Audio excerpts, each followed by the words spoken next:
Hey guys, my name is Freedom. Today I'm going to show you how to adjust the graphic setting in iClone 8. To adjust the graphic setting, you can see here there is a high. So here if you change it to medium, you can see it lost some details. If you switch it back to high, it have so much details when it is in real-time rendering. So now I switch it to medium and you can see if I switch it to quick mode, then everything will just look less detailed if this is in quick mode.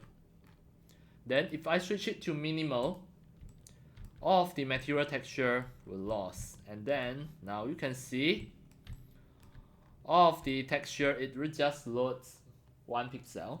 That means it is going to take the average of the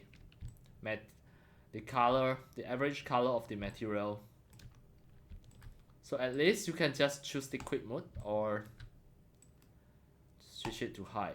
Then everything will just look whatever you love it, right? It also depends on your computer spec, your GPU, your CPU.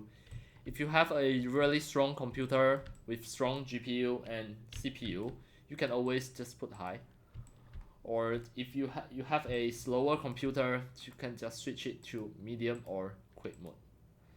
If the minimal, you can't see the texture.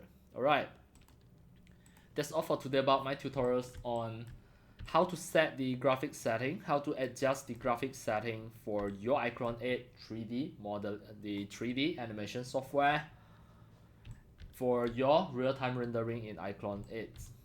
You can change the graphic setting. It is really easy. It is just there.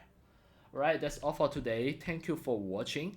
If you love my videos, tutorials, and sharings, if you feel all these tutorials and sharings are very helpful to your 3D modeling, 3D animations, and 3D game developing, you can subscribe to my YouTube channel and also turn on the mini bell and select all so that when next time I publish a new videos, tutorials, or sharings, you receive a notification immediately.